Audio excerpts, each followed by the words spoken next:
नमस्कार दोस्तों, और आपके साथ हमेशा की तरह मैं हूँ आशिमा त्यागी। बेहद खास मुद्दे पर आज हम बात करने जा रहे हैं दोस्तों, लेकिन उससे पहले सोचिए कि एक देश जहाँ सत्ता में बैठे लोग विरोधियों को कमजोर करने के लिए किसी भी स्तर तक जा सकते हैं, जहाँ सरकारें अपने राजनीतिक प्रतिद्वंदियों को घेरने के लिए न सिर्फ जांच एजेंसियों, मीडिया और झूठे नैरेटिव्स का इस्तेमाल करती है, बल्कि उन संस्थाओं को भी देशद्रोही और विदेशी एजेंट कह देती है जिन्होंने कभी उसी सत्ता की मदद की।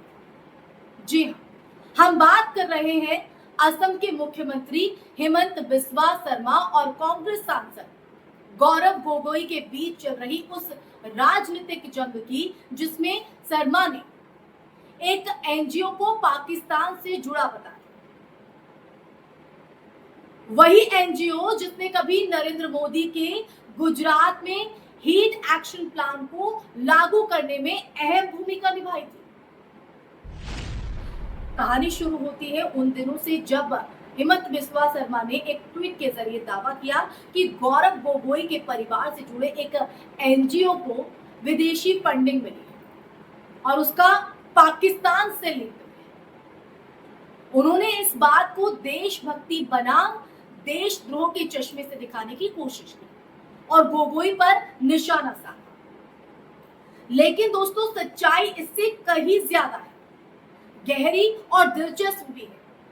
जिस ऑब्जर्वर रिसर्च फाउंडेशन या एनजीओ को शर्मा विदेशी साजिश का हिस्सा बता रहे हैं, उसी संस्था ने 2013 में नरेंद्र मोदी के मुख्यमंत्री रहते गुजरात में पहला हीट एक्शन प्लान तैयार करने में अहम योगदान दिया था। यानी वही संस्था जिसे आज राष्ट्र विरोधी बताया जा रहा है, कभी मोदी सरकार की नीतियों को लागू करने में मददगार रही। आप समझिए।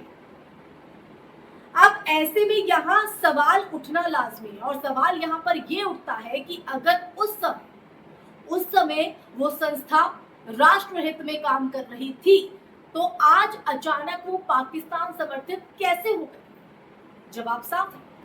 राजनीतिक के रंग बदलते, जो राजनीति है उसके रंग बदलते रहते, ये हम सब वाकिफ हैं। और सत्ता में बैठे लोग अपने हित के मुताबिक किसी को भी देशभक्त या देशद्रोही साबित कर सकते हैं।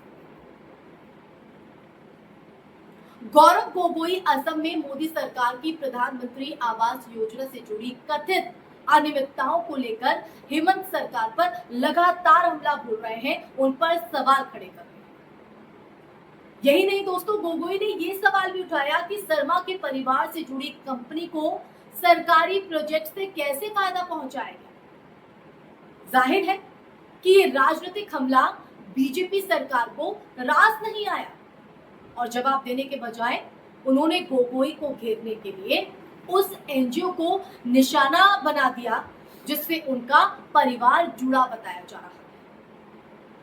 आप समझिए कि किस तरह से एक दूसरी चीजों को लिंकअप किया गया। अब जरा उस हीट एक्शन प्लान की कहानी भी आप समझिए, जिसे लेकर ये एनजीओ चर्चा में है। गुजरात में 2010 के दशक की शुरुआत में तापमान के कारण होने वाली मौतों में भारी जो इजाफा है वो देखा। तब अहमदाबाद नगर निगम ने अमेरिकी शोध संस्थाओं और इसी एनजीओ के साथ मिलकर एक वैज्ञानिक प्लान बनाया, जिससे गर्मी से होने वाली मौतों में कमी लाई जा सके, गिरावट लाई जा सके। और उस परियोजना को प्रधानमंत्री नरेंद्र मोदी ने भी सराहा था और बाद में इसे राष्ट्रीय स्तर पर अपनाने की सिफारिश भी की। यानी अगर देखा जाए, वही संस्था जो आज बीजेपी के निशाने पर है, कभी बीजेपी सरकार के साथ मिलकर जनता की जान बचाने वाला काम भी कर चुकी है। लेकिन देखिए, सवाल उठाया तो वो भी विरोधी बन गई। ऐसे में यहाँ पर यह भी गौर करने वाली बात होगी या लायक चीज है कि जिस विदेशी फंडिंग को आज हेमंत बिस्वा शर्मा पाकिस्तान लिंक बताकर बदनाम कर रहे हैं, वो फंडिंग अमेरिका की कई प्रमुख शोध संस्थाओं और जलवायु परिवर्तन से जुड़ी संस्थाओं से आई थी दोस्तों, जो दुनिया भर में सरकारों के साथ मिलकर काम करती है। इसे पाकिस्तान लिंक कहना वैसा ही है जैसे WHO को विदेशी साजिश कहना। लेकिन यही तो आज की राजनीति का सच है दोस्तों। असली मुद्दों से ध्यान हटाकर जनता के सामने एक ऐसा नैरेटिव परोसा जाए जिससे विरोधी देशद्रोही नजर आए। आप समझ रहे हैं? असल में अगर देखा जाए तो ये जो हमला सिर्फ गौरव गोगोई पर नहीं है, ये उस पूरी सिविल सोसाइटी पर हमला है जो सत्ता के गलत कदमों पर सवाल उठाने की हिम्मत करती है। और सवाल क्यों ना पूछे, बीजेपी शासित राज्यों में विदेशी फंडिंग पाने वाले एनजीओ पर हमले भी जो है वो शिकंजा कसा गया है, पहले भी कसा गया है। चाहे वो ग्रीन पीस हो, एमनेस्टी इंटरनेशनल हो या फिर मानव अधिकार संगठन, जब तक वो सरकार की नीतियों की तारीफ करते हैं तब तक वो विकास के साथी कहलाते हैं, और जैसे ही सवाल उठाते हैं वो विदेशी एजेंट बन जाते हैं। हेमंत बिस्वा शर्मा का ये हमला भी उसी पैटर्न का हिस्सा है, उसी पैटर्न का हिस्सा, विरोधियों को बदनाम करने और लोकतांत्रिक संस्थाओं को डराने का एक तरीका। अब ऐसे में सबसे बड़ा सवाल, क्या आजाद भारत में किसी एनजीओ के विदेशी साझेदारी के साथ काम करना गुनाह है?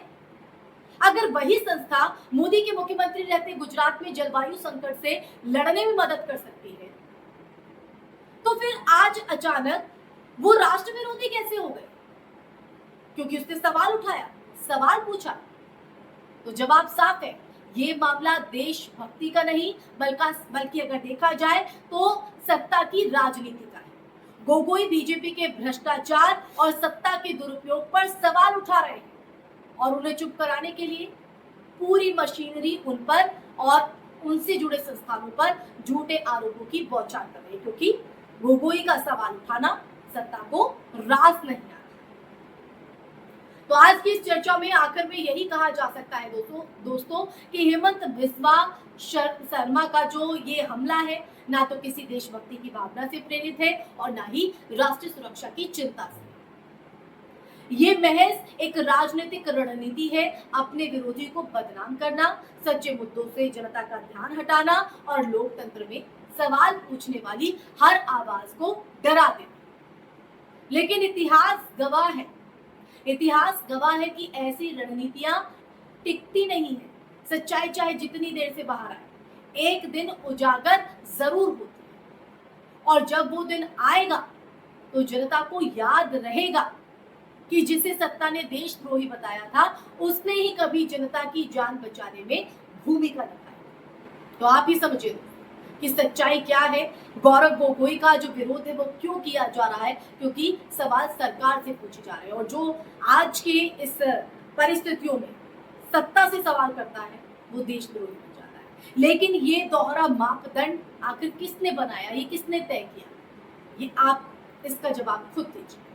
इसी के साथ इस चर्चा में मैं यही विराम लगाना चाहूंगी। चर्चा कैसी आपको लगी, पसंद आई, मेरी बात से आप इत्तेफाक रखते हैं या नहीं रखते हैं, अपनी दोनों ही राय कमेंट बॉक्स में कमेंट करके जरूर बताइएगा दोस्तों। इसी के साथ आप लोगों से इजाजत लेना चाहूंगी, फिर हाजिर होंगे एक नए विषय के साथ। तब तक के लिए अपना ख्याल रखिए। जय हिंद, जय भारत, नमस्कार।